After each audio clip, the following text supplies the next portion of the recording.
Hello, my name is Xonevant, and today we're going to be continuing my mini-series on how I create the daily dose. We're going to be looking into a very powerful piece of software called Audacity. This is how I do all my commentary for not just the daily dose, but all my videos. Let's get into it right here on episode 48.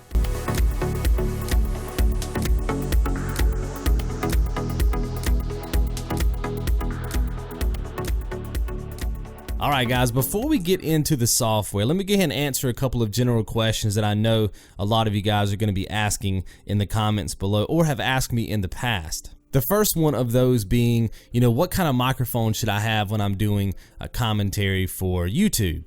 If you go back and you watch maybe my first, 400 to 450 videos, the microphone quality was pretty bad. And that's because I used a laptop mic to do all my recordings. And the thing about a laptop mic, and a lot of people start off this way because they tend to have laptops.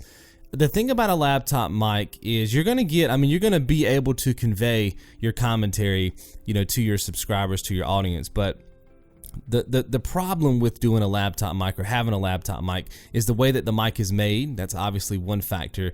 The second factor is the distance between your mouth and the actual microphone. The more space that you have between your mouth and the microphone, you get all that air, if that makes sense. And you go back and you watch some of my first videos, you'll hear that versus what you hear in this particular video. And that's just a general rule of thumb. The more space that you have between your mouth and the microphone, any microphone, you're going to get that ambient noise. You're going to get a lot of background noise and air and all that kind of stuff, and it does not make for a good recording. That's why when you see a lot of DJs or singers or something like that, they are as close to the microphone as possible without getting any clipping.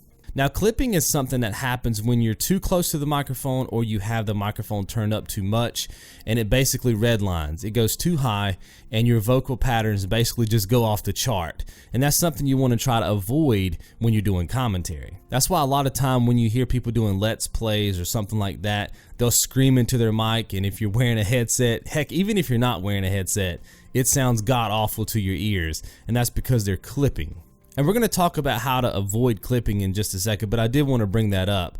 What I have is a Blue Yeti microphone. This is something that I purchased off of Amazon. I think mine was like $120 or something like that. I want to say that the price has gone down quite a bit because they're always coming out with new models and things of that nature. And I want to say that I saw a used one on Amazon for like 60 or 70 bucks. And getting a used mic is really not that bad of an investment. The mic is either going to work or it's not going to work. So buying used is not really that much of a gamble. Now, the general rule of thumb with a microphone is that you are going to get what you pay for. This is one of those devices that typically, not always, but typically the more money you spend, the better quality you're going to get. You see what I'm saying? What I did when I was researching, because I wanted to stay kind of within a budget, and I didn't want to get like a $300 mic. I didn't really want to go that route because I wanted to make some upgrades to my PC, or should I say actually have a PC. I was, like I said, I was using a laptop at the time. So I wanted to keep mine below 200. And I saw a lot of other YouTubers using the Blue Yeti. I read a lot of reviews, and so that's the reason why I picked mine up. Now, the Blue Yeti does have issues, but for the most part, it works really well. And I think a lot of it is because of what you can do in post-production with the audio quality if you have the right software. And you're going to hear that as we go through this Audacity tutorial. Now, you don't have to use a Blue Yeti microphone. You can use your headset mic. Just keep in mind that the headset mic may not be as good of quality as you're going to get with the Blue Yeti, but hopefully some of the tips I show you in this video can even help your headset mic sound better than what it should be, or even your laptop mic. Now, one thing you do have to realize, back in the day, I wasn't using Audacity. I didn't even know that Audacity existed. So what you're hearing on my older videos is the raw audio. I'm sure that if I went back in and did some of these steps, I can make it sound a bit better. You see what I'm saying? So you're not locked to what you hear after you do your raw commentary. You're never locked into that. That's a part of post-production. A lot of people think that post-production is just visuals and editing, and that's really all you have to do, but it's not. You have to also work on your audio and make sure that people can hear what you're saying. There's really nothing worse than watching a Let's Play or guides like I do, RTCs, where the background of the game, like the audio is loud in certain parts and you can't hear what you're saying. It's very nerve-wracking, right? So I try to make sure that I keep the volume levels pretty equal so that you can hear what I'm saying, but the game audio is still enough in the background where you can hear it too. So with all that said, let's go ahead and open up Audacity here. And this is a free program that you can get right off the internet. Just go to Audacity's website, just Google search it. It'll be the first thing that pops up. And just go ahead and download the version. It's not a free trial or anything. This is a permanent version. So just go ahead and download it. It's free. And let's go ahead and look at a couple of things here. The first thing being your project rate down here in the corner. I think it defaults you at 44.1. You just want to make sure that it's at least 48,000. Now you can go higher all the way up to 384,000. I've actually done that before, but I really didn't see any difference in the quality, especially after YouTube, just thrashes it with its, when it does its compression. So I find that 48,000 is plenty, but you can go higher. Just keep in mind that the higher this number, the longer it's going to take to render out your files, and especially if you put effects on them, it's just going to take it that much more longer. But you may see the quality on your end, but for me, especially because I do it to YouTube, I'm doing videos for YouTube, I don't really see the benefit for having it any higher than 48,000. Now, every single time you open up Audacity, you're going to be on the default project rate, which, like I said earlier, is 44,100. Now, the way that you can fix that is to go up here to Edit, go to Preferences, and then just come up here. Actually, let's just go through a lot of these right quick, and then we'll talk about how to change the project rate. This is very similar to when we did our tutorial in the Elgato. Right, for the Elgato, there's a lot of things you can change right off the bat. You definitely want to do this anytime you download a piece of software or you buy a piece of software. The first thing you want to do is go into the preferences and make sure that the software is set up the way that you want it to be, so that every single time you come back to it, you're getting the same result. So like right here, I can come into devices. You can see right here that my playback device is my Turtle Beach PX3s, which is what I have on my head right now. And obviously you can change that. Now, typically when I do a daily dose episode, I will not have a headset on. Now, some people love to have a headset on every single time they talk into a microphone. Me personally, not necessarily the case. When I do a daily dose, I don't want to be enclosed. I don't want my ears, if you will, to be blocked off. You see what I'm saying? And I also don't like for my voice to be going through the mic and then feeding itself back through to my headset. I don't like to hear myself talk in real time as I'm speaking. And if you've ever done any kind of recording, you know what I'm talking about. Now, that is a personal preference. Some people do want to hear themselves kind of speak back in real time, but that's just not for me. It throws me off with my thinking and with my speaking, and so I tend to not really roll that way. Now, obviously, when I'm doing like a road to completion guide or a live, let's play or something like that, then of course I have headset on and I'm able to, hear the game and talk at the same time. But for the most part, for the daily dose, I never wear a headset. Now you can see down here that I also have a recording section. I obviously have mine set on the Blue Yeti microphone, which is what I have. You want to have this device on whatever you're using to record your voice. And it's very easy if you have multiple input devices. Like if I had a laptop sitting over here to my left, it's very easy to be talking into the mic, but for some reason have the input set on your laptop. And I've done that so many times, especially when I got this mic. And I do a whole commentary and then, go to listen to it again and it would sound very airy and not that good. I'm like, man, this microphone's garbage. But it's because I didn't go in here and change this. You see what I'm saying? And it was defaulting to my laptop. So just make sure that this is set on the device that is actually recording your voice. And in my case, it's going to be the Blue Yeti microphone. And then just make sure that your channel is set on to stereo. All right, and then if we come up here and look at playback, everything right there is going to be set to default. Recording, you can leave that at default as well. And then now we get into the quality. Now this is where you're going to set your default project rate. You guys remember we talked about it being at 44,100, and you can see that mine is always set at 48. This is where you would make that change. And like I said, you can go higher than that if you want to. Just keep in mind that like I said, at least for me, when I listen back to it on YouTube, I really don't see the benefit of having it any higher than that, but you guys can do as you will. I just usually keep mine at 48,000 hertz. You can also do a sample format here. I just keep mine at 32-bit float, and then everything else I just leave as default. Now you can go higher. Like I have mine set at medium quality. You can go higher quality if you want to. It's just going to take longer, like I said, for it to render out your files when you're ready to do that. So I just keep mine at medium quality, and you can see right here the sample rate converter. I keep that at slowest. Okay, and let's go ahead and look at our interface. Keep that at default. Tracks, you can just keep that at default. Import, export, just keep that all default. Most of these you're going to be keeping at default. All this is default. This is where you're going to put your temporary files. Now what'll happen is when you record audio, yes, you're going to get the audio waveform, and then you're going to be able to export that out into the file of your choosing, and that's what you're going to be using to do all your edits with. But what's also going to happen is that same file is going to run a temporary file somewhere else on your computer. So you want to make sure that you put that in a file of your choosing and then clean it out ever so often. So what I usually do, obviously because I do daily shows and I have a lot of commentary coming through my computer, I just dump mine in their own folder called Commentaries Audacity. And then, you know, once a month or whatever, I will go in there and just delete that entire folder. And that alleviates a lot of my hard drive space issues. I remember when I first started using Audacity, I used it for maybe like a month, and then I was like, Jesus Christ, what is taking all of my hard drive space? And it was basically the duplicate temp files for all of the commentaries that I was doing, and because I was doing so many, it was just sucking up all my hard drive space. So just make sure you clean that folder out periodically.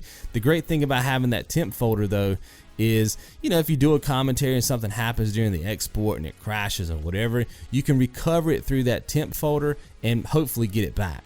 So make sure you set that up. Then you got your warnings, all that's default, your effects default. You can do a lot of key bindings and stuff like that. That's default for me, and then your mouse settings. So let's go ahead and OK. All right, now you can see up here at the top that you can see your devices again. So you can see here my playback device is the Turtle Beach PX3, and I think I might have in my preferences possibly set that to the wrong thing. Yes, I want my input to be my Blue Yeti microphone. Okay, and it switches right there. So that's something else too. Let's say your preferences, for whatever reason you click the wrong thing like I did, you can adjust it here on the fly. Just make sure that everything's set up before you start recording. You can see here that our playback volume level is set to 70 and our recording level is set to 70. Now let me explain that.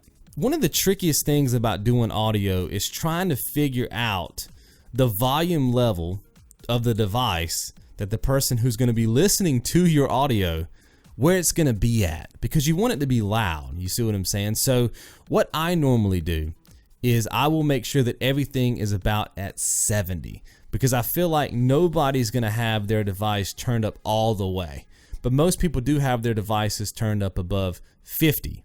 So I feel like 70 is that sweet spot where most people, as soon as they, you know, turn on my video or whatever, it should be loud enough for them to hear it based on where their current volume is on the device they're using to listen to my commentary. Now, another thing I like to do is to make sure that everything is set to 70 in my volume mixer. So if you come down here and you right click your sound icon and you go to volume mixer, you can see right here that everything is still set to 70. This was something that always used to confuse me, and it may be confusing you too if you do a lot of commentary. You record your audio. It sounds really good when you play it back before you upload it to YouTube. You're like, man, that sounds great. Then when you go to YouTube and you listen back to it on the player, even when it's maxed out, it doesn't sound as loud for whatever reason. It sounds very low. And that's because in your volume mixer, your Google Chrome is set lower than what you planned on. So I set it to 70. That way, if it's turned up all the way, it's really coming through at 70%. You see what I'm saying? So if your media player is set up to 100, the volume level, it's still only coming through at 70. So by keeping everything at 70, and like I said, the magic number is different for everybody, it ensures that every time I listen to it on any device, whether it's with my headset, coming through my TV, it doesn't matter. I'm always going to be listening to it in my sweet spot range. You see what I'm saying? And that can be very confusing when you're doing commentary, for the first time. And you guys don't know how many times I have edited a video over and over and over again because this Google Chrome was turned down too low. You don't know how many times. So don't fall into that trap. Make sure everything is set to the exact same amount as your playback device here. So if it's 80 here, make sure it's 80 everywhere. And that way you get that same volume control over all the different outputs. Now, another question that I know that I'm gonna get asked is, how close to the microphone should you be to get a good recording? And unfortunately, there is no true answer for that, because it really depends on the microphone that you're using. I mean, every mic is built differently, so some mics you're gonna have to just pretty much get right up on top of them, right? And then some of them, yeah, you can get pretty far away and it doesn't really matter. The only one I can give you an example of is the one that I'm using, which is the Blue Yeti. And you're gonna be able to hear this, especially if you have a headset on. I'm gonna show you something right quick. And let me go ahead and mention this too, by the way. Other than the microphone that I have, I do have a pop filter. Now, some people use a sock. You could potentially use a sock. They'll just take a sock and slip it over their microphone. But I have a pop filter. This cost me less than $20 off Amazon. And what this does is it creates a basically like a barrier between my mouth and the microphone. And when I enunciate words like pop, you see what I mean? It doesn't pick up the p, if that makes sense. The p. You see what I'm saying? I'm gonna go ahead and remove the pop filter right quick and say the word pop, and we're gonna see if it sounds any different. So right now the pop filter's in place. I'm saying the word pop. I'm gonna move it right quick. You might hear a little bit of stuff here because I gotta move it from my microphone. Then I'm gonna say the word pop. So hopefully that sounded a bit different. I don't know how that picked up live, but there is a huge difference with having something that can separate your vocals from the mic, whether it be a sock or you can get those foam cushions that fit over your microphone. But a pop filter works really well for me. Now, when it comes to distance, I'm probably a good, I don't know, maybe a good 7 inches away from my microphone right now. Now I'm gonna go ahead and slide back a bit and see if you can hear the difference. Now the pop filter is in place, but I'm gonna go ahead and back away slowly from the mic, and you can hear how my vocals change depending on how far away I am from the mic. Now right now I'm probably a good, I don't know, couple of feet away from the microphone, right? Now I'm gonna slowly inch my way back toward what I feel like is my sweet spot, which is like 6 to 7 inches away. And the way that I determine my sweet spot is my mouth right now is almost touching my pop filter, and my pop filter never moves.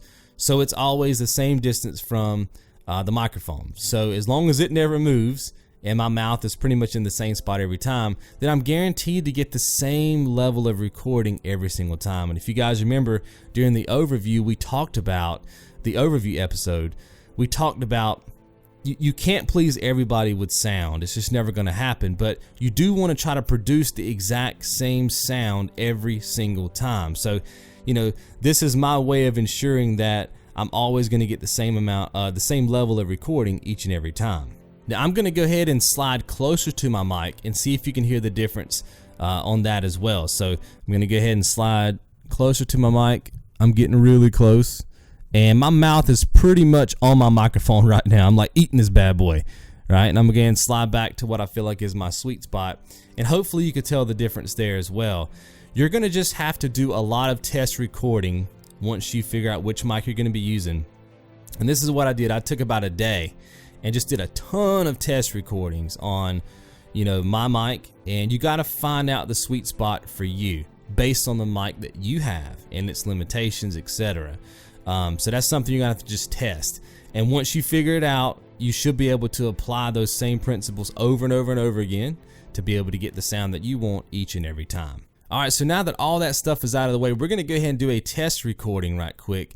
And hopefully I'm gonna be able to show you guys how you can apply effects to your recording to get a much better sound than what you normally have with your standard raw audio. Now, the most important thing you can do, and I cannot stress this enough before you actually do any kind of commentary, is you want to record about 5 to 7 seconds of absolute silence. Now I say silence, but I'm kind of lying because there's really no true way to get actual silence, unless you're in a soundproof booth, which, let's just be real, most people who are on YouTube doing commentary don't have the luxury of being in a soundproof environment. So the way that you counter this is you're basically going to record 5 seconds of what we call silence, but obviously there's going to be ambient noise in your room. You might hear your PC fan, you might have a fan, like a ceiling fan going, or air conditioner or anything like that, slight hums or whatever. And you're basically recording that 5 to 7 seconds of that noise. And then what we're going to do is basically pull that noise out of your recording later on, when you finally get to post. So we're just going to come up here and I'm going to be silent and we're going to record 5 seconds of absolute silence.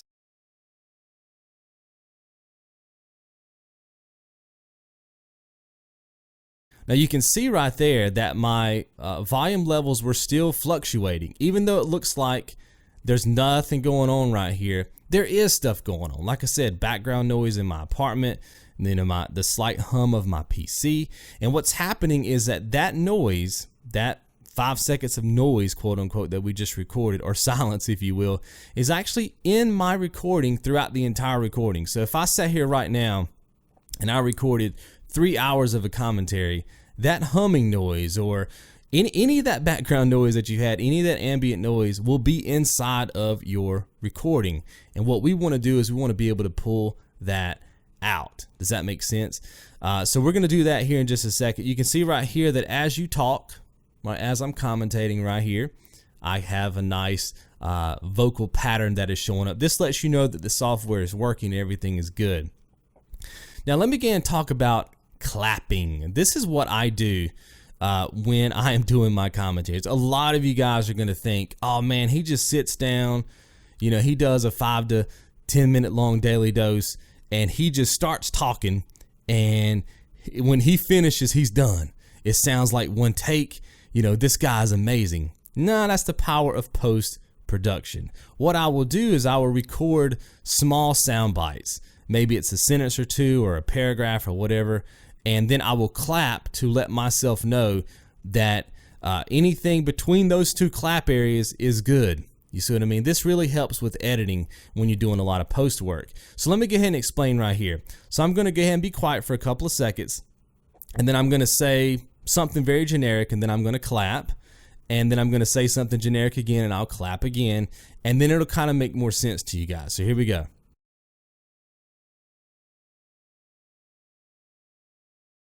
The first letter in the alphabet is A. The second letter in the alphabet is B. The third letter in the alphabet is C. So you see how that works, right? Now you can imagine, maybe each one of those sections being, 2 minutes worth of one of my daily dose commentaries, right? And so what I'll do is I'll talk about a point, and then I will clap afterwards. And then when I'm doing my post work, I simply go to where the 3 claps are and make my edits, and then splice everything together so that it sounds like I was making one long speech, if that makes sense. And so it really helps when you're doing your editing to have those claps. I do the very same thing when I'm doing RTC guides or anything of that nature, right? The clapping is very important. At least that's something that I do to make sure that I know where to make my edits at. You see what I'm saying? So just keep that in mind. I'm going to go ahead and stop this recording because I think we've said enough, and we're going to go ahead and go back to the beginning, and we're going to talk about some of this post-production work. All right, so once I have my recording done, and I'll be honest with you guys, sometimes a 10-minute daily dose commentary can last 30 to 40 minutes because you don't always speak correctly. Sometimes you stumble over your words, or you don't say the right thing, or you miss a point and you want to go back to it. And so, sometimes this thing can be very lengthy, but that is the power of, having these clap sections, because I know what I can keep and what I can't keep. So just keep that in mind. We're going to go ahead, and the first effect that actually, you know what? Let's go ahead and listen back to this before we apply any effects. We're just going to listen to maybe the first, 10 seconds or so, and then we're going to apply some effects and keep listening back to that same section and see if you guys hear any difference. Let's go ahead and listen to this part right here. Now you can see right there that my volume levels were still fluctuating. Even though it looks like there's nothing going on right here, there is stuff going on. Like I said, background noise in my apartment. So you can hear that my voice sounds like it's got a bit of air in it. It doesn't sound very deep. It doesn't sound the way that you typically are used to hearing it, right? And that's because obviously I apply effects to my voice. Now my voice is typically deep for the most part anyway, like naturally, but the microphone always has a way of skewing your voice. So you got to keep that in mind in post. So the first thing that I want to do is make sure that my entire recording doesn't have any background noise in it whatsoever. So I don't want the sound of and we talked about this earlier, I don't want the sound of my PC, I don't want my ceiling fan or anything like that. So we're going to go ahead and just go ahead and click on the first 5 seconds, and then we're going to come up here to Effect, and we're going to go to Noise Removal, and then we're going to Get Noise Profile. You don't have to mess with any of this stuff right here, just Get Noise Profile. It's going to be real quick, and then you just want to double click the entire audio file, okay? And then go back to Effect, go to Noise Removal, and then you want to apply that to the entire thing. Now, depending on the length of your recording, this could take a couple of seconds. Typically, mine is about 3 hours long, and it takes about 2 or 3 minutes. But what that did is it pulled out any of the hum, any of your PC hum, your ceiling fan hums, anything that was going on in the background of your apartment, any of that air, it pulled it out and then applied that frequency to your entire audio file. So if you had a PC hum in the first 5 seconds, there's no more PC hum through the entire portion of your audio file. All right, so you have that. Now, the next thing we're going to apply is another effect. We want to again double click this.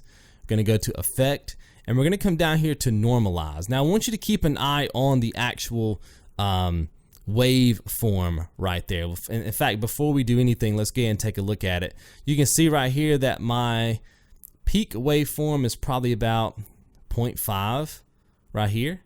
Like if you were to draw an imaginary line, and then probably a little bit more than -5 on the bottom. Okay, so we're going to go ahead and hit Effect, Normalize, and we want to just hit OK. Now you don't have to mess with anything here, just hit OK. It's going to take it a couple seconds, and you're going to watch this waveform change. You see how it went down a bit. Now what that done is it normalized my entire audio. It came up with an average frequency. So it balanced out my lows, it balanced out my highs, and it gave me a really good average frequency for my entire volume. And this is really good for things like Let's Plays and stuff like that, where, you know, maybe there is a awesome moment in a game when you just get crazy on the mic and your voice goes up naturally. This helps you to kind of avoid clipping and stuff like that. It averages out your waveform so that it's a very, like I said, if you have that section of a game where you just go crazy, it brings it down some. And if you have those sections of the game where you're not really talking that loud, it brings those up some. And it kind of just balances everything out. It's the second effect after noise removal and that I apply to my audio waveforms. And do keep in mind that I do apply these in a certain order because that does matter. So I always do my noise removal first, and then I do my normalize second. Now you're not really going to hear too much there with the normalize, just because there really wasn't a section in that 10-second blurb right there where I was getting really loud or getting really soft. You see what I'm saying? But you can definitely see the point of that when you're doing like a Let's Play or something of that nature. Let's go ahead and apply another effect. We're going to again double click again our entire audio waveform. We're going to hit Effect, and then we're going to come up here to Compressor.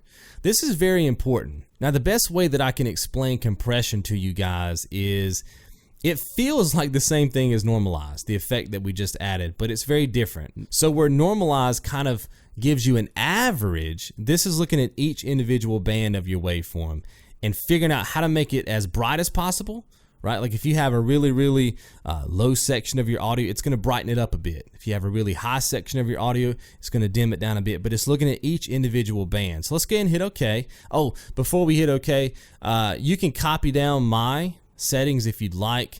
I'm not sure what the default settings are. I'm not sure if these were the default settings or if I've adjusted these some. Just make sure that you don't compress too much. Watch this threshold slider. I like to keep mine around -12. You don't want to compress too much because it'll jack your audio up pretty bad. So just keep that in mind. But if you want to copy my settings, there they are. Do keep in mind that if you're a female, obviously I'm a dude, these may need to be adjusted based on your vocal level, right? So just keep that in mind. But let's go ahead and press OK. And then let's just keep an eye on our waveform here, and you'll see it jump again because the compression is going to take effect. And there you go. So you saw that we were about a 0.5 right here, but now we're probably like a 0.7 on this particular one right here. And then some of these lower ones jumped up as well. So let's go ahead and listen back to that and see if it sounds any different. Now you can see right there that my volume levels were still fluctuating, even though it looks like there's nothing going on right here. There is stuff going on. Like I said, background noise in my apartment. And so there you go. Sounds a little bit different. Sounds a little bit more vibrant. And now we're going to apply what is my last effect that I like to apply. So let's go ahead and double click. We're going to hit effect, and then we're going to go to equalization. Now this is the effect that's going to cause your waveform to change the most. You see what I'm saying? Like right now we have a very good foundation built. We've got all the background noise removed. We've compressed it. We've normalized it. Everything is good. But this is the one that's gonna drastically change the end result of your waveform the most. Now because I've ran tons of tests, I know exactly what I want to apply to mine to get it sounding the way that I want it to sound. But you're gonna have to go through here and just keep running extensive amount of tests to see what's best for you. I like to have a very bass driven, commentary in all of my videos. It's just, I feel like it more or less mimics my natural voice, which I feel like the Blue Yeti pulls away from in the raw commentary. Now, by default, I'm sitting at about 6 dB, which is not that bad. I just like to have it more around the 9 dB range. Obviously, the higher you go here, the deeper your voice is going to get. So you just have to determine where you want your vocal pattern to be, and then obviously select the one that matches you the most. Now you can draw a curve here, right, independently, but I already have, and I think this may be a preset, it's called bass boost, and it puts me right at 9. You see what I'm saying? So I just like to keep everything else at default. Like I said, you're gonna have to play with this some based on your vocals, if you will. You have to play with this to figure out what's best for you, but I like to be at around 9 dB, and then I go ahead and press OK. That's going to go ahead and process through. You can see that it jumps again.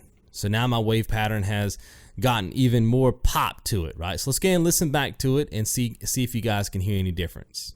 Now you can see right there that my volume levels were still fluctuating, even though it looks like there's nothing going on right here. There is stuff going on. Like I said, background noise in my apartment. So you can see that now our waveform is completely transformed from where it was when we first started. Now I'm gonna again play you right quick where we were during our raw commentary, and then I'm gonna play where we are right now directly behind it. And you can see the difference in what we've been able to create with our raw commentary versus the one where we've applied all of these effects. So let's listen to the raw commentary right now. Now you can see right there that my volume levels were still fluctuating, even though it looks like there's nothing going on right here. There is stuff going on. Like I said, background noise in my apartment. And now our final version.